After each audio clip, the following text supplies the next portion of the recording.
Hello, everybody out there in Panther Country. This is Superintendent Tim Whitaker coming to you with Vodcast, Panther Vodcast number 7. And my guests this morning on November 8th, Election Day, are Bob Adkinson and Jim Earley. And I've known Jim for, it's been, I think, about three plus years now. And Bob for a little over 2 years now.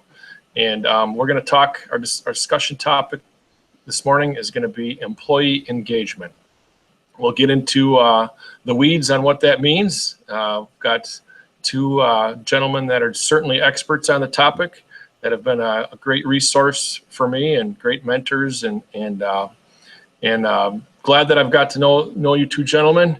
But let's just start with introductions. So welcome to the show, Jim and Bob. And Bob, would you like to start with maybe telling us a little bit about yourself and your background?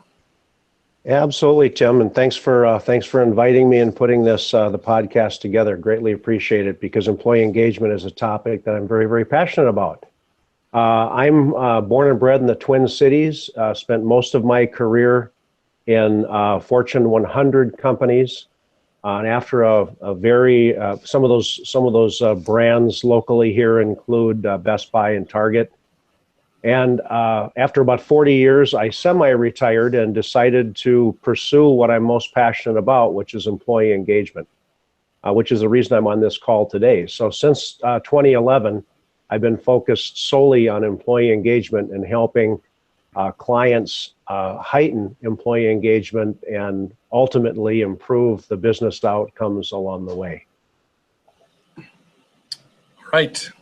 A brief introduction. That's good. And Jim, it's your turn. I'd like to tell the audience a little bit about yourself and your background. Well, thank you, Tim. First, I have to say I appreciate in your introduction of yourself, you emphasized you were a superintendent, not just a superintendent. Before that, I was a principal.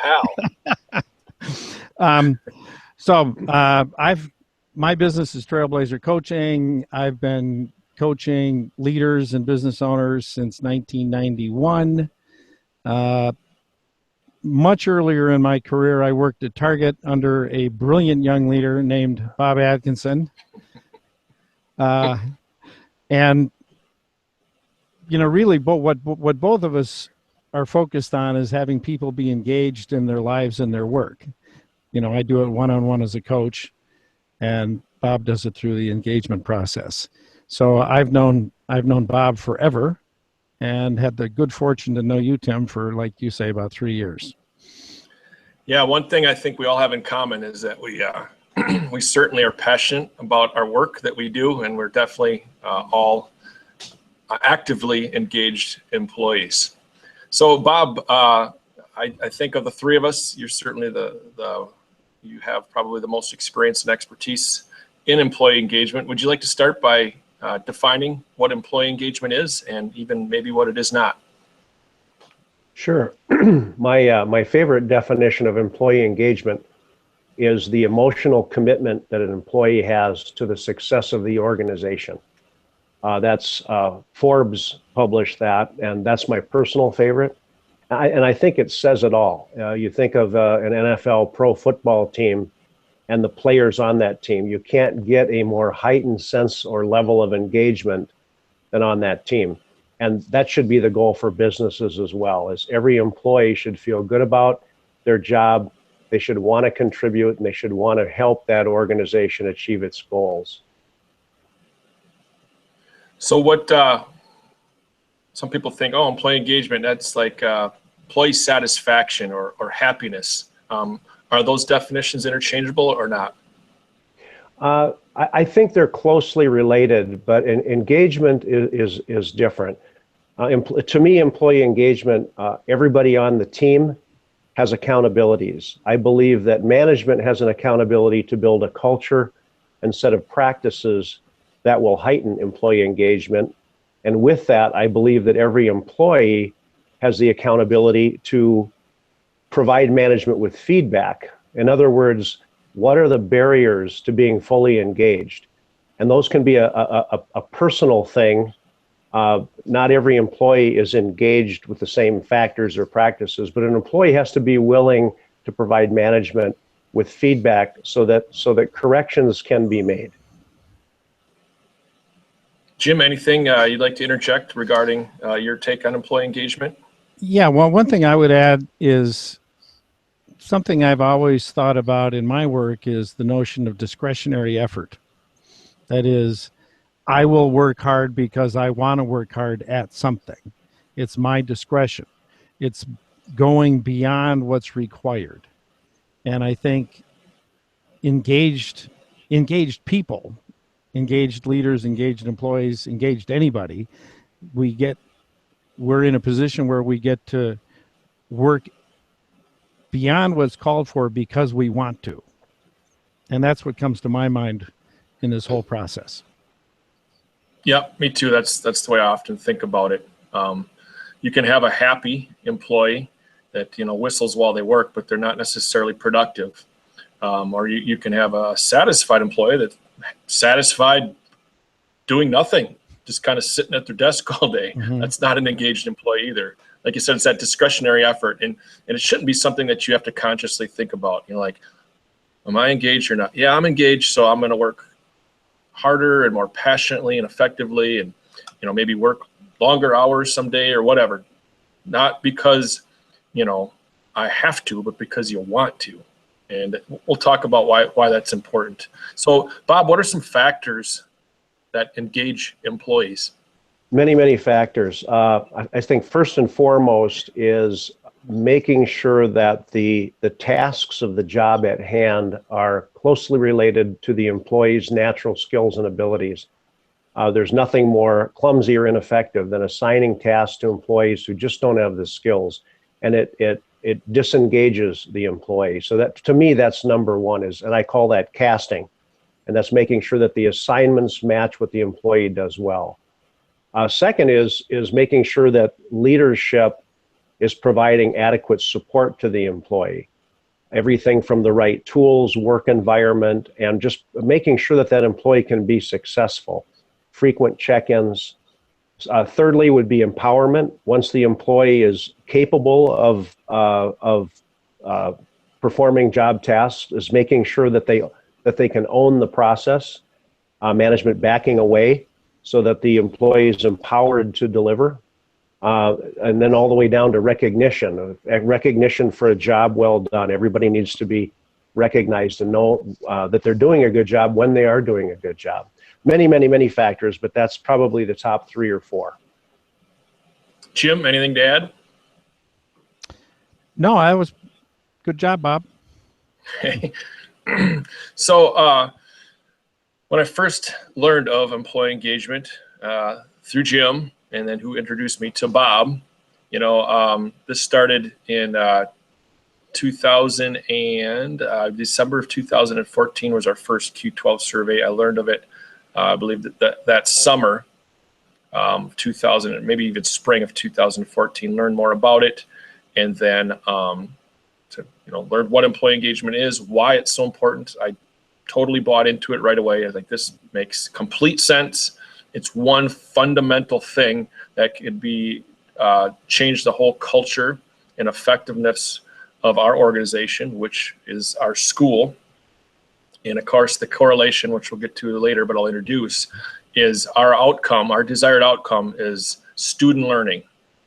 And we want to be a district respected by others as a model of excellence in student achievement. But we believe that starts, like any organization, the employees are the most important part. It's not programs, it's people that make the difference. And we want our people to be highly engaged. So we started with, okay, how do we measure that? So you introduced me to the Q12 survey, which is a Gallup product. You want to speak a little bit about the Q12 survey, Bob? Absolutely. I got to give Gallup credit. I think I know they have the most experience with the measurement of employee engagement, probably about 30 years. I'm rounding, but their Q12 instrument has evolved over the decades to become it has the largest market share as it relates to measuring employee engagement. And it's, for me, it's the tool of choice. If I have prospective clients who ask, what instrument should I use? Because there's a half a dozen out there. I always recommend Gallup. It's got the largest database, so you can compare yourself to other companies or other within the industry. And they just got the most time with their engineering. And Gallup is a survey company. So the Q12 is where it's at as far as I'm concerned. So I think maybe would this be a good time to pull up the survey and show the 12 questions, or should we wait on that? Your call, Tim. Tim, I've got Okay. one or two points I'd like to bring in here, but why don't you bring up the charts first, and then I'll come back to it. Okay. All right. I'm going to try to share this here. All right. Can you see that? When I'm sharing my screen, I can't see. Not yet. Can you see? You can't see that yet? Nothing on my end yet either. Okay. There we go. Okay. There. Can everybody see that now? Yep. All right. Go ahead, Jim. What I was going to say was Gallup started this whole process that led to the Q12 when they were researching why do great employees stay in a job. And what they discovered was that great employees stay because they have great managers or great leaders. And when then they looked at and did surveys to find out what constitutes a great leader or a great manager. And these 12 questions come from those 12 behaviors. So Gallup has really done a lot of work in this neighborhood that leads to what you're looking at today. Yeah. Years and years of research has got to these 12 questions, or has led to these 12 questions. So here's a basic overview of our actual results from a year ago. We'll be taking our third annual survey here in December this year. So some things to point out, if you follow my pointer, big thing here is 44% of our employees are actively engaged, 48% not engaged, 8% actively disengaged. Gallup's research nationwide shows, I believe, and correct me if I'm wrong, Bob, is it 30% or 32% are engaged? Actively engaged is 30%. That's a national average. 30, so we're above average there. Not engaged, national average is 52%. 52. And then actively disengaged nationally? I believe that number's 18%. Okay. So our numbers are above average, but what are some characteristics of employee, or actually, we're looking for actively engaged is what we want of all our employees. Engaged. Not engaged is just kind of like, neutral, and we want to move that number higher. So our happy grumpy ratio, we call it, which is 8% to 44%, is here 5.5 to 1. From year one, we've increased significantly. I think we're 4 point something. Overall, Gallup breaks it down and gives us this report, but this is overall, all classifications of employees, and it does a great job of breaking things down. We're at 3.99, which is in the 63rd percentile. We'd like to get to about 4.1 at least, which would get us near the 80th percentile. And again, correct me if I'm wrong on any of these numbers, guys. And I believe Gallup says 80th percentile is world class. Is that correct? Gallup considers the top 10 percentile to be world class, Tim. Okay. And I just got an update on those numbers about a month and a half ago in a call with Gallup. Right now, world class, they consider at the enterprise level, the entire organization, a 4.3 or higher. That represents the top 10% of their clients. Okay. So they consider that to be world class, a 4.3. The engagement ratio that you referenced earlier, which is the number of actively engaged employees divided by the number of actively disengaged employees. I believe you said, are you 6 to 1? Is that right? 5.5 to 1. Yeah, 5.5. So, and that is outstanding for the short amount of time that you've been focused on employee engagement. Your progress is fantastic. To get to world class, Gallup claims it should be 14 to 1. And again, that represents the top 10% of their database. Well, that's what we're shooting for. We're never one to shy away from hard work, but it's important work. And like I said, I know we can get there, but we'll get into how we get there is the important part. But we needed to start somewhere with where are we at and measure ourselves. I think another thing I'm proud of in this district is we're transparent. Here's where we're at. We're putting the data right out there for everyone to see. Of course, we did these 12 questions. It's super easy and simple for our employees to take. Like I said, 2 years ago, we just got a baseline. Then we developed some planning and action plans and changed some things. It increased quite a bit.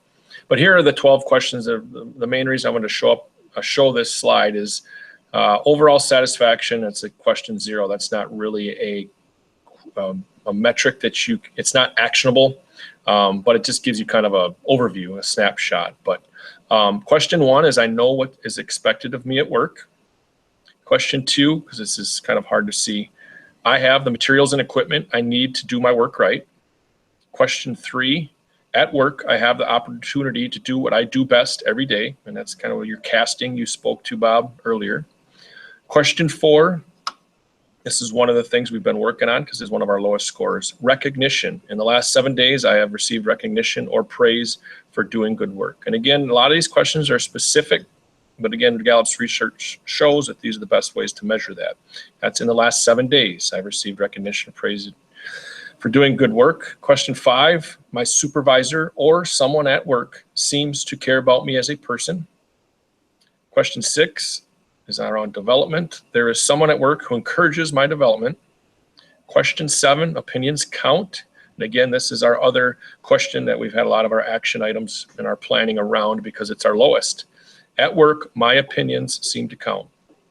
Question 8, mission purpose. The mission or purpose of my school makes me feel my job is important. Question 9, my coworkers are committed to doing quality work.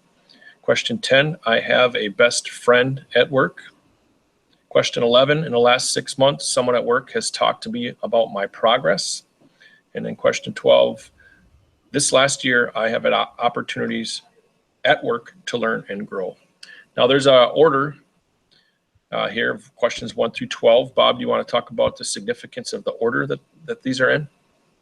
Yeah, as it relates to Gallup's engineering, the lower numbered the question, the more important it is to employee engagement. So question 1 is more important than question 12 in the survey.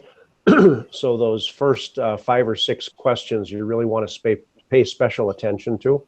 And seek opportunities to raise those scores.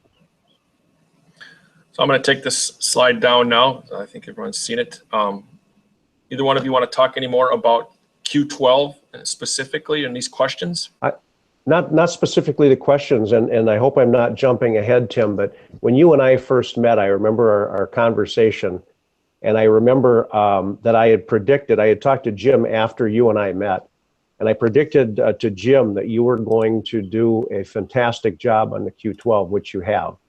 Heightening engagement at St. Croix Central has been your focus.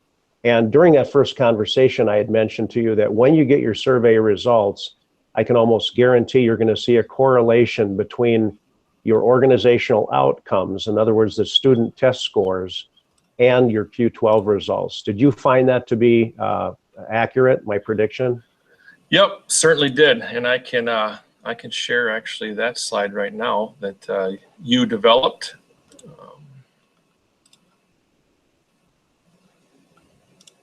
Yeah, this is the slide here. This was my aha moment, Bob. I specifically remember right where I was sitting and the phone conversation we had when you explained this. So here are, you can see in this chart, school report card scores and our Q12 scores.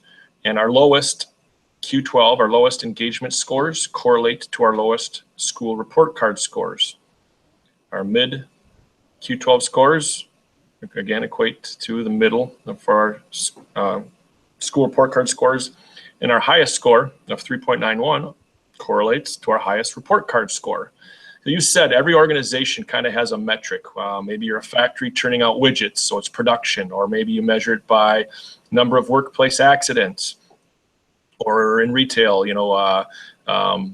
employee theft or something. The lower that is, the higher engagement, the lower your employee theft. The higher your engagement, the lower your workplace accidents. The higher your engagement, the more production that you have. The bottom line, what's your bottom line for the month or the quarter or annually? Are you making more money? So you said, well, Tim, think about that. What's your bottom line? I'm like, well, we don't produce widgets. We don't have a bottom line. We're a not-for-profit organization. We really don't have to worry about workplace accidents or theft. I said, no, what we do is student achievement. And I go, our school report cards, they're a great measure, because it's very comprehensive, let's just say. And it involves a number of factors that I think is the best measure of kind of how we're doing as a school. So you line these up and then you develop this graph, and that was a huge aha moment for me. So since then, that's what we're using and we'll continue to use for measuring. The Q12 score, is a good indicator where we're at with employee engagement. But what's the effect of that? That's what we're most important in. What is our bottom line? And that's student learning. And so anyway, that to me, this report card was my aha moment and solidified the importance of what we're doing. That's fantastic. And Tim, have you noticed over the last 2 years, as you worked hard with your leadership team to improve your Q12 scores, in other words, improve the engagement of the teachers, et cetera, have your test scores raised with the engagement improvement? They have. Yes, they have. And our newest report card is going to come out within 2 weeks here, and we'll be able to share that with the public. And then I should mention, I met with one of our school board members, John Hugh, who works at Wells Fargo, and has been working with Gallup in the Q12 survey for like 15 years through Wells Fargo. So he's got a lot of experience as a manager in it and using it. He and I are going to be presenting at our annual school board and superintendent state convention in January. So we met as recently as this morning, and we're going over some of these things, and we're lining up our chart and showing the correlation like I just showed, and where we really did a detailed timeline of when we started and the change in leadership at schools and the report card. I mean, there's just a ton of data, but where we struggled with is, how long does the effect take to show in your bottom line? And you might be able to speak to that, but we started our Q12. We did our first Q12 survey in December of 14, but we didn't really implement, the plan. It took about a year to get things rolling. And then, so I think are we on the right track with showing a lag time in our student achievement, our school report card scores as they correlate to our Q12 scores? I mean, it's not something that happens overnight, correct? It is continuous improvement, and depending on the industry, there can be lags, but typically those lags are short in duration. If you look at the retail industry, for example, you look at a large big box retailer and their employee engagement, their Q12 scores, the stores that have the highest engagement scores will typically do the best financially and in terms of customer satisfaction, which is also measured. So as employee engagement goes up, there may be a few week delay until you actually see it in your financial results, see those benefits, but you will see the changes rapidly in terms of customer satisfaction. And in business, stepping out of the education sector just for a minute here, but in business, those are the two important metrics. And that's leaders at companies who focus on employee engagement. They get to enjoy those benefits much faster than those that take longer. So, and the more you focus on your engaging your employees, the faster you'll see your outcomes change for the better. You mentioned retail. Jim, do you have any examples of some organizations that like typical signs of what an engaged versus a disengaged organization looks like? Well, Tim, I've got an example from education. Okay. I worked with a woman who was a reading specialist years ago, and this is back in the days of No Child Left Behind. And she would get called in to work with a school's faculty around their working with reading skills, because she figured the way to improve reading in a school wasn't by her focusing on the kids, it was by her focusing on the teachers to get them more engaged in the process. And one example that she told me about was there was a boy, let's picture a fourth or fifth or sixth grader, and he was having a lot of challenges with reading. So he was just totally frustrated, and he became a behavior problem in the classroom. Well, as the teacher got more engaged in understanding how to help someone with their reading, that teacher was working more closely with the kid. And although he was initially frustrated and, doing all the things frustrated kids did, because she was so engaged and kept putting in the extra effort, he came around. And by the end of that year, he had picked up a couple of grade levels in his reading. And it ends up with the student being engaged, but it starts with the faculty being engaged. So if I haven't already said it, engagement runs downhill. Yeah. Yeah. And Bob, you did a nice job of explaining that once. You called it the inverted org chart. And it again was another aha moment for me. I'm like, yeah, that's me. And that's my leadership style. I'm not at the top and those below me are serving me. Not at all. I mean, you said, flip it around. That's what an engaged organization looks like. And I'm like, yeah, that fits my philosophy, my leadership style, is that I work for everyone else. I work for the administration and then the teachers and all the staff and then the students and parents. I mean, I support them. They don't work for me. And that was, again, something I wanted to mention. That was an aha moment for me as well. Do you have some other examples of engaged versus disengaged, Bob? Well, I think we all know as leaders what an actively engaged employee looks like. They're the ones that are coming in early, they're leaving late, they've got the extra passion, they accept extra assignments. We can see that. Sometimes it's harder to notice those who are actively disengaged. The bottom 18% on average, who are in some cases working against the success of the organization. But when you find those opportunities, I mean, the way I coach leaders is most leaders spend the vast majority of their time with their rock stars. It's a natural. That's where they invest their time, in their rock stars. They're the producers. They're the ones that get you to the next game, but they don't spend enough time with 80% of the team members who really could heighten their engagement if they could develop relationships with those employees as well and start opening honest conversations with them to understand what are their barriers to engagement. Maybe they don't like their work assignments, or it's not a good match for their skills. Maybe they feel that they don't have a voice, or they're not empowered. But having those honest conversations with employees really is the first step toward addressing what the barriers to engagement are. And again, they're personal. Your barriers to engagement are probably unique and different from my barriers to engagement because their work experiences are different. But leaders have to make the investment, the time investment with all employees to better understand how they can bring them up the Q12 score so that they can contribute more, and even more importantly, they're happier at home. There's much research that has proven that engaged employees have a happier home life. And if you think about that's what life is all about. If you can help an employee enjoy their work experience, then you've actually contributed to their family life. And that's extremely important to me. Yeah, engaged employees are better parents, they're better spouses. Like you said, they're healthier. I mean, I don't think we're telling anybody something they probably don't already know, but that correlation is really important. Again, if we're really about people, which we are, we care about them as a person first.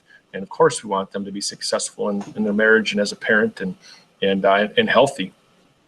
Now, you talk about what an engaged employee looks like. We've talked about what a disengaged employee looks like in it. And I have a couple thoughts. A disengaged employee to me, when I hear phrases like, I wasn't hired to do that, or it's not my job, those kind of make me prickle a little bit. And I know it has an instant effect on me. It's like, ooh, and just my filter kicks in, but I'm like, we're dealing with the disengaged employee. Tell me right away, I know. And I've got an example here of, I'm a visual person, of what a disengaged employee looks like. I think you had shared this slide once. There's a disengaged employee, the guy putting the stripes on the road. This is actually a Gallup photo, and I give him credit for being able to, in one photograph, depict what disengagement looks like. And that's a photo I like to talk about with leaders, because immediately you jump to the conclusion that the employee is at fault. He's lazy, he wasn't paying attention, he didn't want to get off the truck. But it may have been that there's policies and standards that are keeping him from getting off the truck to remove the debris, the road, in this case, a branch from the road. He may have been just following inflexible policies and not empowered to do what we think is the right thing, which is to stop the truck and move the branch. So this could have been a leadership issue, not an employee issue. But the reason I love this photograph is it generates a lot of conversation. Yeah, definitely. Tim, one thing I want to toss in here, Bob mentioned that classically engaged employees are going to arrive early and they may leave late, and all that's true. But in the case of educators, they're pretty much they all have families, I think, the vast majority. And so their engagement will show up as extra work, but it might not be while they're at school. And I'm going to ask you a question, Tim. Isn't it true that a lot of great teachers will be sending emails to parents, keeping them in the loop about how their kid is doing in school, and that's probably happening after hours? Absolutely. That's a great point to make. Yeah. Just because we're not here in our offices or in our classrooms or in the building doesn't mean we're not working or thinking about work. But yeah, I see it all the time. I get emails at 10 o'clock from folks that are thinking about the next day or whatever. And yeah, I live with one of our educators, and I see that weekends and evenings. She's on her Chromebook or Surface and working on lesson plans or communicating with folks, sending emails. So certainly a good point. There's always more than you see with an engaged employee. Yeah, and I talked about what and disengaged employee and some of the phrases they use. But yeah, the phrases that I hear engaged employees use are, you bet, I'm on it, done. Consider it done, or whenever I ask. But even more so, a lot of times we don't have to ask. They're out there doing it, and they're 2 steps ahead of us because they're thinking about the next steps, and they want to do it, and they want what's best for kids in their organization.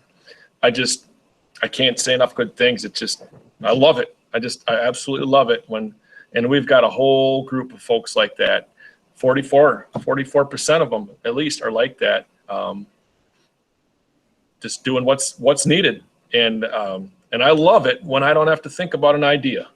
I have no problem, when giving credit to anyone else that's 2 steps ahead and doing what's best for kids. And that's where I want to be. 44% is not enough.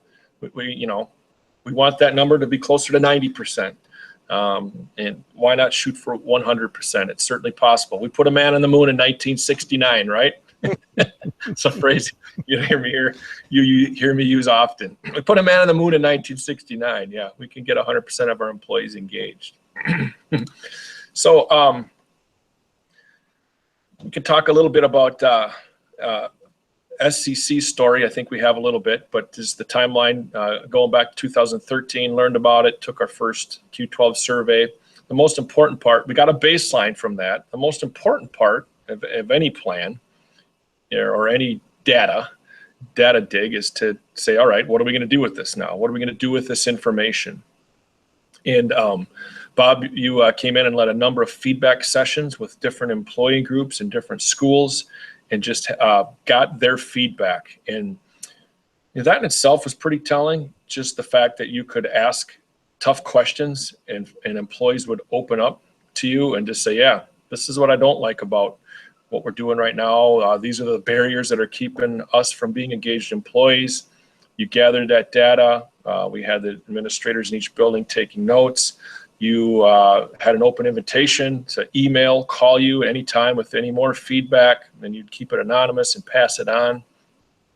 With those feedback sessions then, we developed our action plan. And for 2 years now, questions 4 and question 7, which revolved around recognition and opinions count. A lot of our action plans have been focused on that. And opinions count is a tough one. Sometimes, what part of our conversation was just, we heard you, we listened to your opinions, but opinions count is different than saying yes to everything, but just having that, starting with a conversation about what goes into our thought process and rationale. But I think from the administration standpoint, just communicating the reasons and rationale for our decisions was helpful. But we have done a lot of things around opinions count, getting feedback and surveys, and working in our PLCs, BLTs, a number of different things to gather input and kind of break that perception of top-down leadership and do what we say and what we say goes things. And I think, we had a culture that was pretty good in that respect, but we certainly had room to grow, and we have. And then recognition was the other part, just about shout outs, recognizing the outstanding work that's happening here daily for our staff, for our students. I mean, we have a highlight on youth at our board meetings for students, but not necessarily the recognition that are for our staff members. So we've been more intentional with recognizing the great things that are going on in our district. And this Vodcast, quite honestly, is one of those things I'm trying to use this method and venue to get the word out about things that are going on here. And again, shout out to you, Jim. I think one of our conversations, this whole idea was spawned, and it's come to fruition, and certainly something that I enjoy. But that's kind of a bird walking there. And I know I'm forgetting a lot of our story. So Jim or Bob, you know it well also. Would you like to interject kind of SCC's story the last couple of years? Yep. I'll start.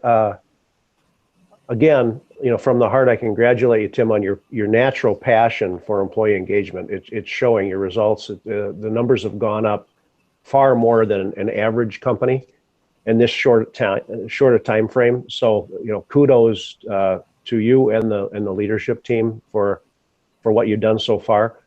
I can't remember all of the metrics. I haven't looked at your metrics in a while. I do remember, though, that one of our early conversations, we talked about the Q12 participation rate and how important that was. And for your first survey, you hit a very, very high number. And the reason that the participation rate is high is if you only achieve 70%, just by example, 60 or 70% of your employees, your Q12 scores are going to be artificially high. What I've found is those employees who are the most disengaged will opt out of the survey. So if they're not taking the survey, the scores are going to be artificially raised and give you a false sense of, hey, we're really doing great. You did a great job of the many tasks that you've taken on this engagement journey. You always ensure that you get a high level of engagement. So the scores that St. Croix Central gets after a Q12 are very, very accurate because you ensure that almost everybody participates. So congratulations on that. Well, thank you. Yeah, that's a good point. Every employee, from support staff, teachers, custodians, secretaries, bus drivers, every single employee in our district is invited to take that survey. In the first year, it was 160 folks took the survey. And then the second year, it was 184 folks took the survey. So, yeah, I remember you pointing that out. the fact that our scores went up and our participation numbers went up was very positive. Tim, I'd add a couple more things to this. One is, as I understand it, and you correct me if I'm wrong, I think your school board as a group has been there for a long time. In other words, you've got a very engaged school board and a very committed school board, which might also reflect a level of engagement and commitment from the broader community. And yep. And when whatever the reason was where they were looking for a new superintendent, I would assert it's no accident that they were looking for and found someone like you, because I would again assert that the board itself was looking for someone who was going to bring a level of leadership and engagement. And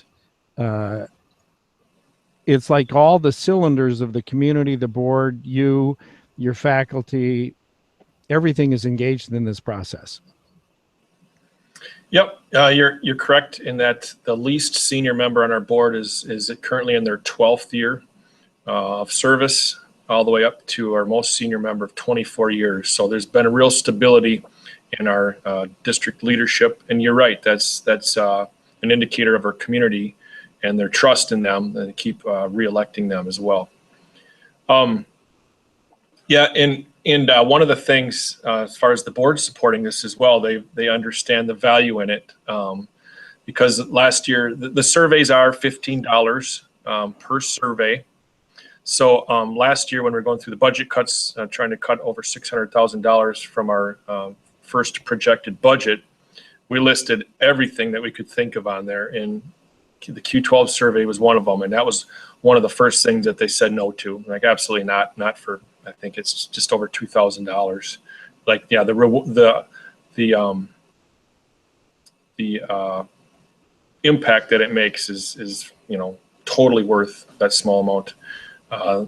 In light of the entire budget, that was a drop in the bucket, because the dividends that it pays are high. They recognize that.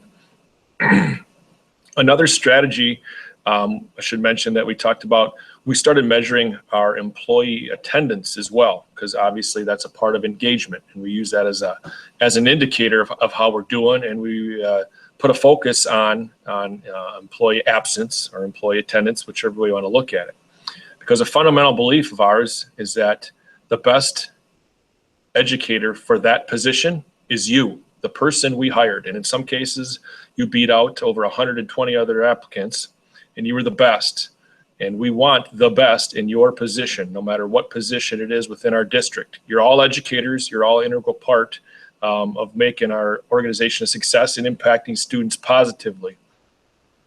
The minute that you're out of your position, whether it's a teacher, a cook, bus driver, custodian, the level, the impact that you make decreases significantly. Even with the best substitute in the world, they're not you, okay? They're not what we consider to be the best person in your position.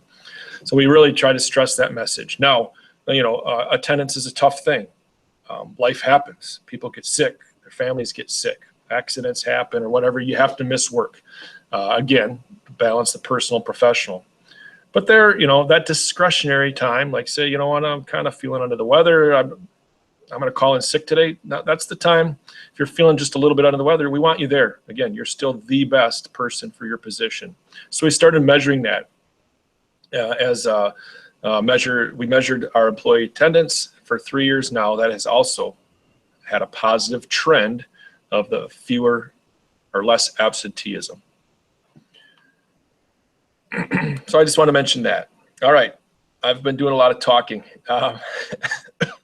But we're really engaged, Tim. Okay, good answer.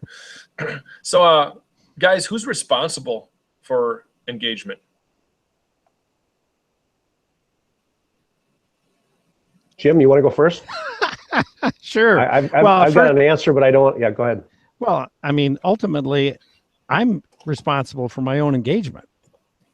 That it has to be that way. And what I think what this process is about is through Gallup's research and the questions that it identifies, is helping leaders remove barriers from people being able to be naturally engaged. Bob?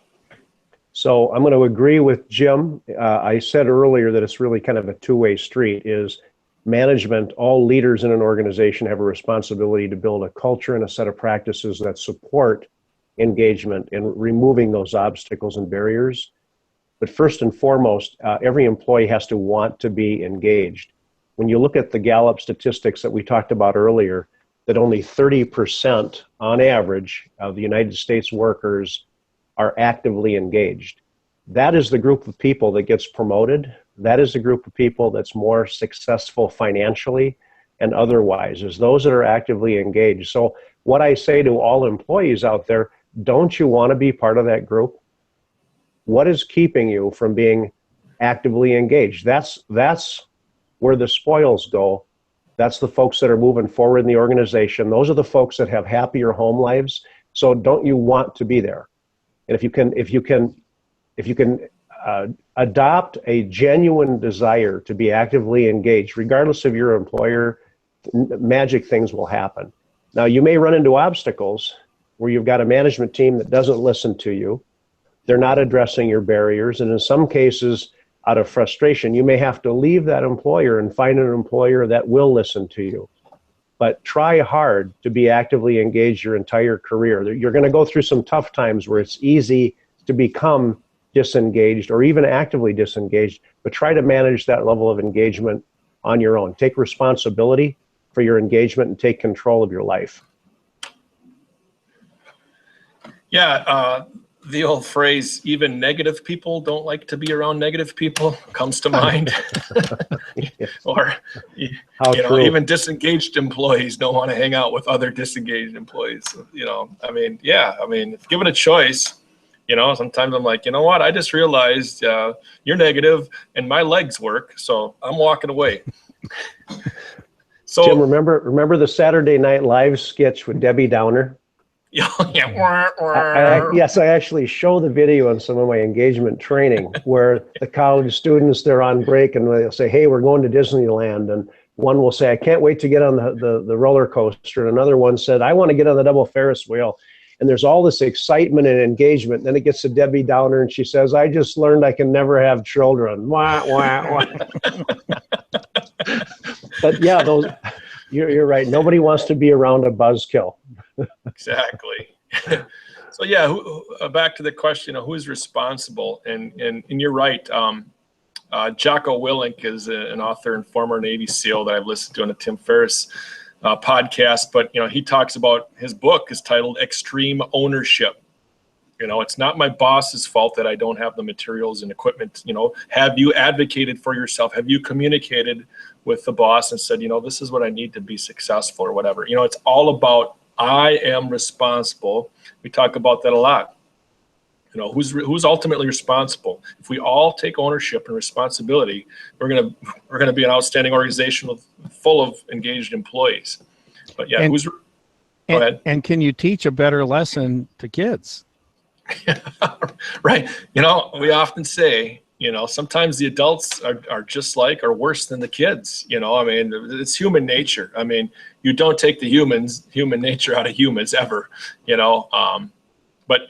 I like to use those kind of opportunities as teaching opportunities. You wouldn't accept this from your students. Well, why do you think I would accept that from you? Sometimes we have to have those tough conversations, which leads me to honest conversations. I think the thing that's been most transformational for the St. Croix Central School District is honest conversations. And that's a strategy, Bob, that I haven't found in any of the Gallup literature or materials. That's something we got right from you, was honest conversations. And, you think about it, it's a great strategy, but it's kind of common sense about trust. What makes for a good relationship or a good organization? Trust and communication. And, those things are the foundation of any relationship, but it can be magnified when you're talking 200 employees. So honest conversations you introduced to us, we started with asking 4 questions. we had each one of our supervisors sit down with the folks that report to them and have these conversations, at 20 to 30-minute conversation.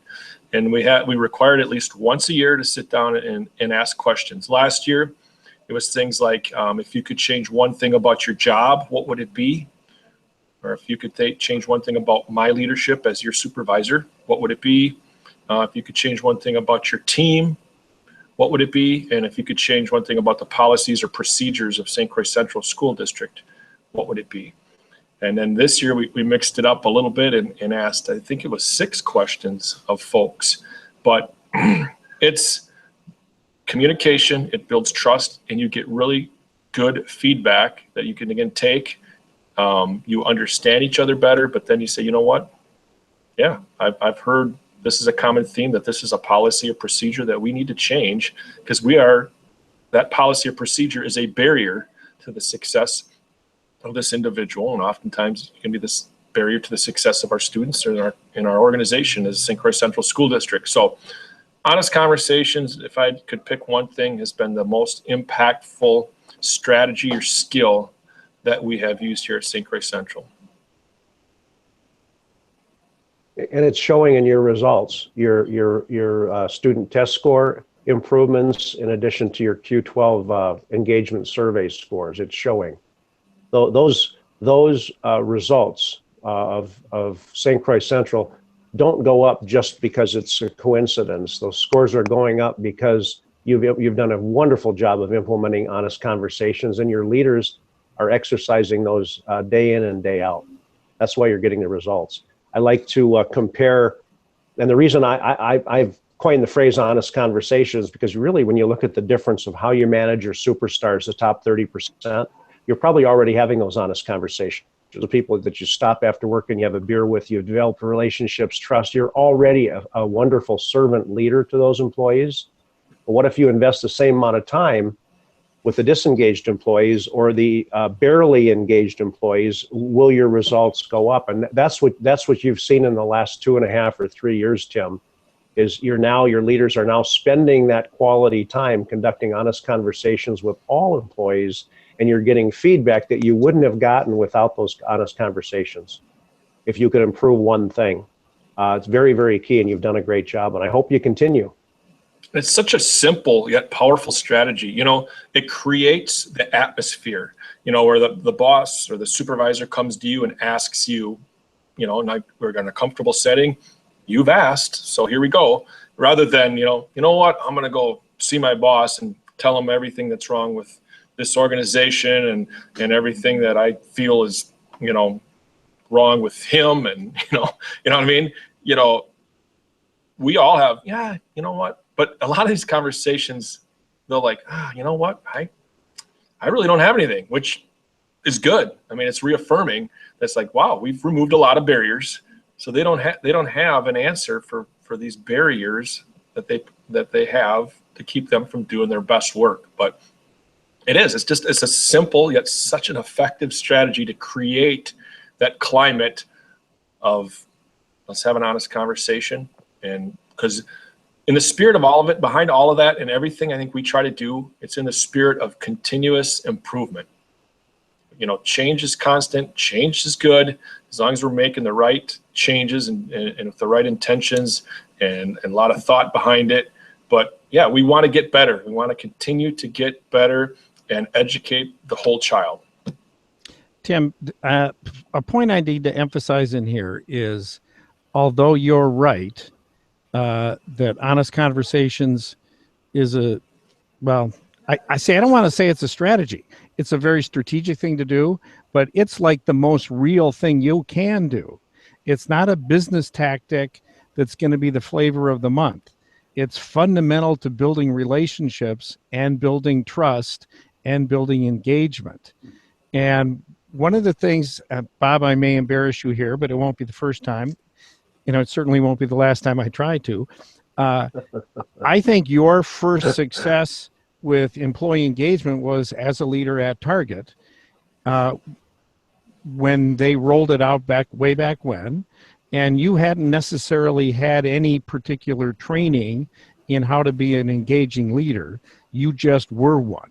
Because weren't your first scores pretty good in terms of the greater target? Yeah, they were very high. They were first, weren't they, My Bob? team Q12 score was very high. Yes. They were first, Bob, weren't they? Yes. They were pretty damn good. They were number one, weren't they, Bob? Modesty. Well, and what, Jim, if I could couple on to what you said about Tim, that Tim started his quest for improvement, engagement improvement. His primary strategy was honest conversations. But what he's done is he's changed the culture at St. Croix Central. So yes, it is an ongoing strategy, but now it's really a cultural attribute of your entire organization. Everybody understands how to conduct honest conversations. Everybody understands how important they are to you and that your expectation is that you continue it. So Jim, you were kind of referencing culture, but that's what Tim has done. He has taken and made a strategy. It made it become a real cultural attribute to the organization. Yes. And I think that's a natural expression who he is, like it was a natural expression of who you were or are. And it's also a natural expression for what the board would want. And I would assert the greater community, although I certainly haven't met all that many people in the district.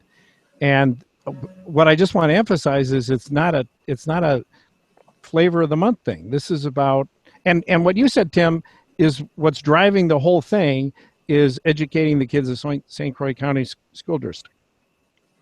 Yep, absolutely. That's, yeah, we focus on the employees because more engaged employees equals more engaged students, which equals, a better educational learning experience for the kids at St. Croix Central. And we just recently had discussions, actually yesterday and last night, at our admin meeting, in which we did a big data, we call it a data dig, looking at our scores and trying to, of course, focus on the thing that we call, we don't say what we need to improve upon the most. It's our greatest opportunity for growth. But it turned out, right now, district-wide, we've found our math growth scores. Our math achievement scores are great. Our math growth scores, not so much, which we're trying to dig into a little more. But anyway, out of all that, we brought things to the board level, and the board, again, is very strategic in what they do. What are our goals? And last night, the board set the goal. We'll be getting out there to the public, is to be a top 10 school district in the state of Wisconsin, as measured by our district report card. So we're shooting high, and that's our ultimate goal. But again, how are we going to get there? And a lot of the things that we're doing, employee engagement being one of them, is super important.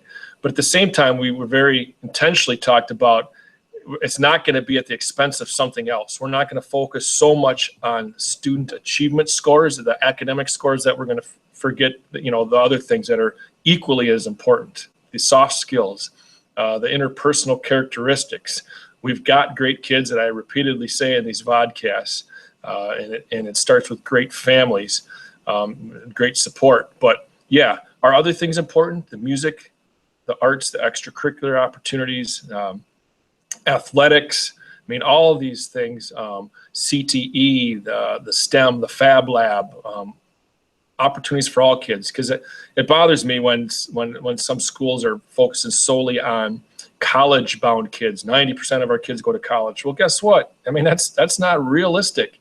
90% of our workforce does not need college degrees. So we want to focus on all the skills and just preparing all our kids for the workforce, whether it be in the trades or whether or a teacher or anything. We got to prepare them for everything. We're the one job that in the world that has to prepare our kids for every job in the world, and we don't take that lightly. We understand that we have to educate the whole child, and I know that's a catchphrase, but I said if I had to pick whether my children were good kids or had good academic achievement, I'm going to pick good kids, good people every time, but what do we want? We want both. We want 50-50. We want a really nice, respectful, polite, hardworking kid with great interpersonal characteristics that also, shows good student achievement.